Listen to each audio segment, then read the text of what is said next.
মুস্তাফিজের আজ কঠিন পরীক্ষা। 4 ম্যাচ খেলে 9 উইকেট, 4 উইকেট নিয়েছেন একবার। এবারের আইপিএল এখন পর্যন্ত বোলারদের মধ্যে স্ট্রাইক রেট 10 তার। বলা হচ্ছে মুস্তাফিজুর রহমানের কথা। বাংলাদেশ দলের এই পেসার এবার আইপিএলে এখন পর্যন্ত তৃতীয় সর্বোচ্চ উইকেট শিকারী বোলার। মুস্তাফিজের চেয়ে এগিয়ে থাকা যুজবেন্দ্র চাহাল ও জাসপ্রীত বুমরা, তারা বেশি ম্যাচ খেলেছেন। আজ বুমরার মুম্বাই মুখোমুখি হবে মুস্তাফিজের চেন্নাই। খেলাটা হবে ওয়াংখেড়ে স্টেডিয়ামে। হার্দিক রোহিতরা ঘরের মাঠে তাদের সর্বশেষ 2 ম্যাচে কী করেছে তা সবারই জানা। 11 এপ্রিল রয়্যাল চ্যালেঞ্জ ব্যাঙ্গালোরের 196 রান মুম্বাই তারা করেছে 15.3 ওভারে।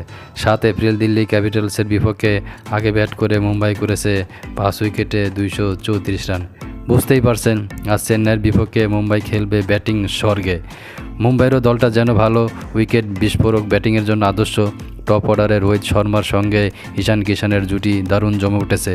এরপর থেকে একে নামেন পাওয়ার হিটার সূর্যকুমার যাদব, হার্দিক পান্ডিয়া, তিলক বর্মার পর ফিনিশারদের মধ্যে রয়েছেন টিম ডেভিড, মোহাম্মদ নবী, রোমারিও শেফার্ড। দলটাকে দমিয়ে রাখা একটু কঠিন, বিশেষ করে ছোট বাউন্ডারি ওয়াংখেড়ে স্টেডিয়ামে। আজ বলারদের মৃত্যুপুরীতেই ভালো করতে হবে মুস্তাফিজকে। এর আগে আইপিএলে আন্তর্জাতিক টি20 মিলিয়ে 15 ম্যাচ খেলেছেন তিনি। উইকেট নিয়েছেন 14টি, ইকোনমি 8.82। এই মাঠে মুস্তাফিজের সেরা বোলিং 16 রানে 3 উইকেট এসেছে সেই 2016 সালে আইপিএলে তার অভিষেক মৌসুমে। এই মৌসুমে মুস্তাফিজের খেলা 4টি ম্যাচের 3টি চেন্নাইয়ের ঘরের মাঠ চিদাম্বরম স্টেডিয়ামে।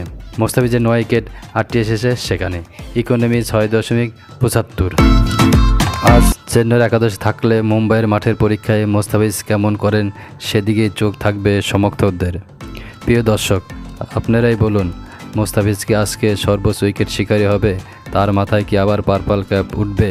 কমেন্ট বক্সে কমেন্ট করে জানান।